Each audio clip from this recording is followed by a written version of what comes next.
Hi friends, good morning. YouTube channel में आप सबका स्वागत है। हमने कल के वीडियो में पढ़ा सिंधु घाटी सभ्यता के संबंध में हमने पढ़ा। तो चलिए एक बार सिंधु घाटी सभ्यता के बारे में कुछ रिवीजन कर लेते हैं। हमने कल सिंधु घाटी सभ्यता के कुछ स्थलों के बारे में पढ़ा, जैसे सिंधु घाटी सभ्यता जो है, सिंधु घाटी सभ्यता को हम लोग आदि ऐतिहासिक काल के अंतर्गत अध्ययन करते हैं। सिंधु घाटी सभ्यता का काल कब से कब तक माना गया है? तो 2350 ईसा पूर्व से 1750 ईसा पूर्व। साथ ही हमने ये भी देखा कि सिंधु घाटी सभ्यता जो है पश्चिम उत्तर भारत में अवस्थित है। कहाँ अवस्थित है? पश्चिम उत्तर भारत में अवस्थित है और इसकी आकृति त्रिभुजाकार है। हमने देखा कि सिंधु घाटी सभ्यता के सबसे उत्तरी स्थल क्या है? मांडा। सिंधु घाटी सभ्यता का सबसे उत्तरी स्थल क्या था? मांडा। दक्षिणी स्थल क्या था? दायमाबाद। पूर्वीय स्थल क्या था? पूर्वीय स्थल क्या था? आलमगीरपुर। और पश्चिमी स्थल क्या था? सूतकागेंडोर। पश्चिमी स्थल सूतकागेंडोर। हमने ये भी देखा कि मांडा जो है जम्मू कश्मीर के निकट है। मांडा कहाँ है? जम्मू कश्मीर में है। किस नदी के किनारे स्थित है मांडा? आप लोग कमेंट बॉक्स में बताइएगा। आलमगीरपुर कहाँ अवस्थित है? उत्तर प्रदेश में। और सूतकागेंडोर कहाँ है? पाकिस्तान के बलूचिस्तान में। यहाँ दक्षिण में हमने पढ़ा दायमाबाद, जो कि महाराष्ट्र में स्थित है, गोदावरी नगर के निकट। हमने साथ ही साथ ये भी पढ़ा कि सिंधु घाटी सभ्यता के जलीय सीमा की लंबाई 1300 किलोमीटर है, उत्तर से दक्षिण की लंबाई 1400 किलोमीटर तथा पूरब से पश्चिम की लंबाई कितना है? 1600 किलोमीटर। चलिए अब सिंधु घाटी सभ्यता के बारे में कुछ विशेष जानकारी इस वीडियो में।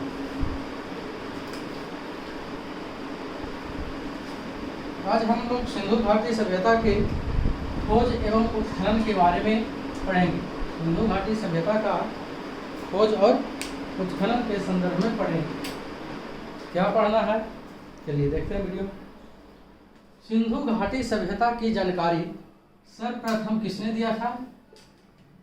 सिंधु घाटी सभ्यता की जानकारी सर्वप्रथम चार्ल्स मेसन ने, जो कि इंग्लैंड का एक पुरातात्विद है। चार्ल्स मेसन ने कब? 1826 ईस्वी में। इनको कैसे पता चला सिंधु घाटी सभ्यता के बारे में, है ना? तो सन 1826 ईस्वी में चार्ल्स मेसन को जब हड़प्पा टीले की खोज की, हड़प्पा के टीले की खोज किए और वहां से कुछ ईंटें का साक्ष्य प्राप्त हुआ, कुछ ईंटें प्राप्त हुई। लेकिन इस समय भी ज़्यादातर उत्खनन नहीं हुआ, कोई विशेष कार्य इस समय नहीं हुआ।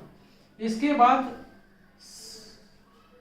सन 1853 से 56 के बीच, सन 1853 से 56 ईस्वी में सर अलेक्जेंडर कनिंघम के नेतृत्व में, किसके नेतृत्व में? सर अलेक्जेंडर कनिंघम के नेतृत्व में कराची और लाहौर के बीच रेलवे लाइन का विकास किया जा रहा था। सन 1853 से 56 ईस्वी के बीच में सर अलेक्जेंडर कनिंघम के नेतृत्व में कराची से लाहौर के बीच, किसके बीच? कराची और लाहौर के बीच रेलवे लाइन का विकास किया जा रहा था। किसका विकास किया जा रहा था? रेलवे लाइन के विकास किया जा रहा था। उसी समय, किस समय? सन 1853 से 56 ईस्वी के बीच में ब्रंटन बंधुओं जो दोनों भाई थे, कौन कौन है? जॉन ब्रंटन और विलियम ब्रंटन। जॉन ब्रंटन और विलियम ब्रंटन, इन्हें प्राचीन काल की कुछ ईंटें प्राप्त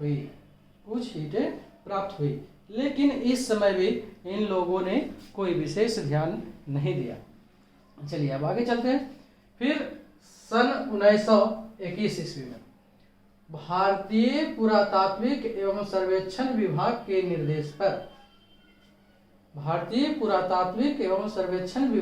निर्देश पर दयाराम साहनी की अध्यक्षता में हड़प्पा नामक स्थल की खोज की गई। किस स्थल की खोज की गई? हड़प्पा नामक स्थल की खोज की गई। हड़प्पा नामक स्थल की खोज कब की गई थी? 1921 ईस्वी में। किसने किया था? तो दयाराम साहनी ने। किसकी अध्यक्षता में?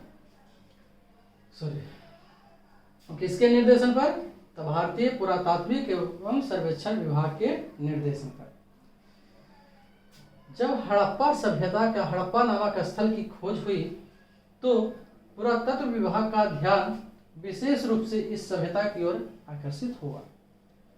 भारतीय पुरातत्व एवं सर्वेक्षण विभाग के अध्यक्ष उस समय कौन थे?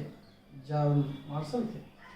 भारतीय पुरातत्व एवं सर्वेक्षण विभाग के अध्यक्ष कौन थे? जॉन मार्शल थे। तो जॉन मार्शल के ही निर्देशन पर दयाराम साहनी की अध्यक्षता में हड़प्पा नामक स्थल की खोज हुई थी। चलिए आगे देखते हैं। हड़प्पा सिंधु घाटी सभ्यता का उत्खनित किया जाने वाला पहला स्थल था। सिंधु घाटी सभ्यता का खोजा जाने वाला पहला स्थल क्या था? हड़प्पा था। कौन सा स्थल था? हड़प्पा था। हड़प्पा की खोज के बाद से वर्तमान तक, हड़प्पा की खोज के बाद से वर्तमान तक इस सभ्यता के लगभग 1500 स्थल खोजे गए हैं। कितने स्थल खोजे गए हैं? 1500 स्थल खोजे गए हैं और वर्तमान में अभी और खोज जारी है। वर्तमान में भी और खोज जारी है। चलिए पहले इसके बारे में थोड़ा सा और अध्ययन करेंगे, देखते हैं क्या है।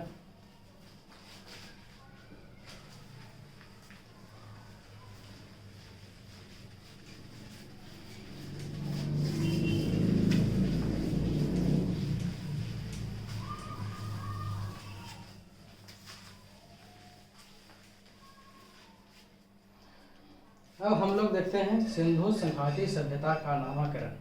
क्या देखते हैं? सिंधु घाटी सभ्यता का नामकरण। सिंधु घाटी सभ्यता नामकरण।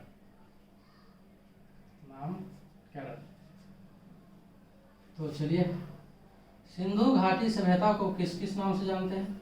तो सबसे पहले इसे हड़प्पा सभ्यता के नाम से दिया गया है। कौन सा नाम दिया गया है? हड़प्पा सभ्यता। उसके बाद सिंधु घाटी की सभ्यता। कौन सा नाम दिया गया है? सिंधु घाटी की सभ्यता। किस नाम से जानते हैं? सिंधु घाटी की सभ्यता। उसके बाद इसको हम लोग जानते हैं किस नाम से? सरस्वती। किस नाम से? सरस्वती सभ्यता के नाम से जानते हैं। किस नाम से जानते हैं? सरस्वती सभ्यता के नाम से। इसके बाद हम लोग पढ़ेंगे नगरीय सभ्यता। कौन सी सभ्यता? प्रथम नगरीय सभ्यता। प्रथम नगरीय सभ्यता किस नाम से जानते हैं? प्रथम नगरीय सभ्यता। इसके बाद हम लोग पढ़ेंगे कांस्ययुगीन सभ्यता। कौन सी सभ्यता? कांस्ययुगीन सभ्यता। कांस्ययुगीन सभ्यता के बारे में पढ़ेंगे। चलिए हम देखते हैं कि किस किस प्रकार से सभी का जो है नामकरण किस प्रकार से हुआ। हड़प्पा सभ्यता, सिंधु घाटी सभ्यता का नाम जो है हड़प्पा सभ्यता किससे पड़ा? तो हम जानते हैं कि सिंधु घाटी सभ्यता का सबसे पहले खोजे जाने वाला स्थल कौन सा है? हड़प्पा सभ्यता। क्योंकि सबसे पहले खोजे जाने वाली सभ्यता हड़प्पा सभ्यता है, इसीलिए इस सभ्यता को हड़प्पा सभ्यता के नाम से जानते हैं। इसीलिए हम इसे किस सभ्यता के नाम जानते हैं? हड़प्पा सभ्यता के नाम से जानते हैं। अब हड़प्पा सभ्यता को सिंधु घाटी की सभ्यता के नाम से क्यों जाना जाता है? तो हड़प्पा सभ्यता की खोज के बाद, हड़प्पा नामक स्थल के खोज के बाद अधिकांश स्थल कहाँ खोजे गए हैं? सिंधु नदी के किनारे, सिंधु नदी के तट पर, सिंधु नदी के तट पर। और सिंधु नदी के तट पर खोजे जाने के कारण ही इस सभ्यता को क्या कहा गया? सिंधु घाटी की सभ्यता कहा जाने लगा। जब सिंधु घाटी की सभ्यता नामकरण हुआ उसके बाद खोज लगातार निरंतर जारी था और इसके बाद जो है हमने जो भी स्थल प्राप्त हुए वो ज़्यादातर स्थल कहाँ प्राप्त हुए? सरस्वती नदी के किनारे। किस नदी के किनारे प्राप्त हुआ? सरस्वती नदी के किनारे प्राप्त हुआ। इसलिए इस सभ्यता को पुरातत्वविदों ने सरस्वती की सभ्यता के नाम से भी जानने लगे। चलिए अब हम जानते हैं कि इसे प्रथम नगरीय सभ्यता कहा जाता है। सिंधु घाटी सभ्यता को प्रथम नगरीय सभ्यता कहा जाता है। क्यों? तो सिंधु घाटी की सभ्यता में कुछ ऐसे चीज़ों का कुछ ऐसे चीज खोज किए गए जिससे उसके हम लोग क्या कहते हैं, प्रथम नगरीय सभ्यता कहा जाने लगा। जैसे में पक्की ईंटों का घर, पक्की ईंटों का घर खोजा गया। पक्की ईंटों का घर का साक्ष्य मिला किस काल में? तो सिंधु घाटी की सभ्यता के काल में। और सुनियोजित सड़क प्रणाली, सुनियोजित सड़क प्रणाली का साक्ष्य मिला। नगर व्यवस्था का साक्ष्य मिला। जल निकासी प्रणाली की व्यवस्था थी। जल निकासी प्रणाली की व्यवस्था थी। इसीलिए इस नगर को क्या कहा जाने लगा? प्रथम नगरीय सभ्यता। प्रथम नगरीय सभ्यता सिंधु घाटी सभ्यता, यानी जो कि कब से कब तक, इसका काल कब से कब तक है? 2350 से लेके 1750 ईसा पूर्व तक। 2350 ईसा पूर्व से 1750 ईसा पूर्व तक, यानी कहा जाए तो आज से यानी मान लीजिए आज 2021 है तो 2021 से और 2350 ईसा पूर्व है तो हो जाएगा कितना? 4371 वर्ष पहले। 4371 वर्ष पहले 4371 वर्ष पहले का घर जो है किस प्रकार से बना हुआ था? तो पक्की ईंटों का घर बना हुआ था। जबकि हम आज भी देखते हैं कि बहुत सारे गांवों में पक्की ईंटों का घर नहीं मिलता है ना। तो उस समय का जब उस समय के लोग जब पक्की ईंटों का मकान बना के रहते थे तो सोचिए कि उस समय कितना विकसित होगा। उस समय सिंधु घाटी का जो सभ्यता है कितना विकसित होगा। अब है कांस्य युगीन सभ्यता। कांस्य युगीन सभ्यता क्या है? कांस्य युगीन सभ्यता इसे क्यों कहा जाता है? सिंधु घाटी की सभ्यता को कांस्य युगीन की सभ्यता क्यों कहा जाता है? तो हम लोग जानते हैं कि कांस्य का निर्माण होता है तांबा प्लस टिन से।